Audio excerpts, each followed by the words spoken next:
Home and hearth. There were outlanders, of course, who continued to insist that San Francisco was a city without seasons, but Mrs. Madrigal paid no heed to them. Why, the signs of spring were everywhere. Those Chinese schoolboys, for instance, sporting brand new green and yellow baseball caps as they careened down Russian Hill on their skateboards. And what about old Mr. Citarelli?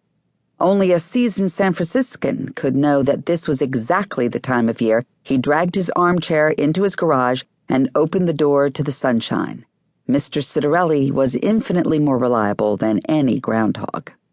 Here on Barbary Lane, the vernal equinox was heralded by an ancient scarlet azalea that blazed like a bonfire next to the garbage cans. "My goodness," said Mrs. Madrigal, stopping to adjust her grocery bag. "It's you again, is it?" It had also bloomed in August and December, but nature was always forgiven for offering too much of a good thing. When Mrs. Madrigal reached the lich gate at number 28, she paused under its peaked roof to survey her domain.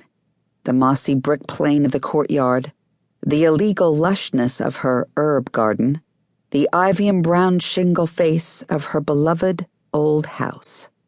It was a sight that never failed to thrill her. Dropping the groceries in the kitchen, 3 new cheeses from Molinari's, light bulbs, focaccia bread, tender victuals for Boris, she hurried into the parlor to build a fire. And why not? In San Francisco, a fire felt good at any time of year. The firewood had been a Christmas gift from her tenants, a whole quart of it, and Mrs. Madrigal handled it as if she were arranging ingots at Fort Knox. She had suffered too long under the indignity of those dreadful pressed sawdust things they sold at the Searchlight Market. Now, thanks to her children, she had a fire that would crackle. They weren't really her children, of course, but she treated them as such, and they appeared to accept her as a parent of sorts. Her own daughter, Mona, had lived with her for a while in the late 70s, but had moved to Seattle the previous year. Her reason had been characteristically cryptic. Because it's the 80s, that's why. Poor Mona. Like a lot of her contemporaries, she had capitalized the 80s, deified the new decade in the hope that it would somehow bring her salvation, deliver her from her own bleak vision of existence. The 80s for Mona would be the same in Seattle as in San Francisco, or Sheboygan, for that matter. But no one could tell her that. Mona had never recovered from the 60s. The landlady's ersatz children, Marianne, Michael, and Brian, had somehow kept their innocence, she realized, and she loved them dearly for that. Minutes later, Michael showed up at her door with his rent check in one hand and Boris in the other. "I found him on the ledge," he said, looking faintly suicidal. The landlady scowled at the tabby. "More like homicidal. He's been after the birds again. Set him down, will you, dear? I can't bear it if he has blue jay on his breath." Michael relinquished the cat and presented the check to Mrs. Madrigal. "I'm sorry it's so late. Again." She waved it away with her hand, hastily tucking the check into a half-read volume of Eudora Welty stories.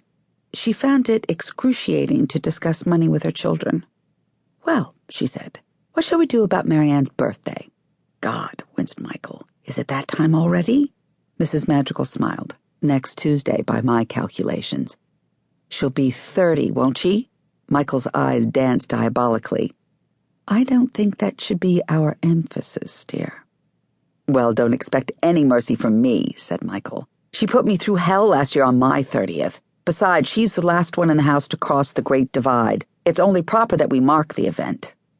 Mrs. Madrigal shot him her naughty boy look and sank into the armchair by the hearth.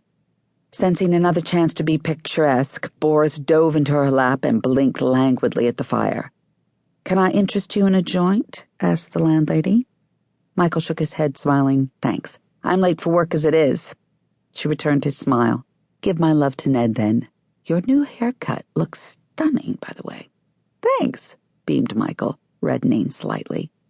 "I like seeing your ears, actually. It makes you look quite boyish. Not at all like you crossed the Great Divide."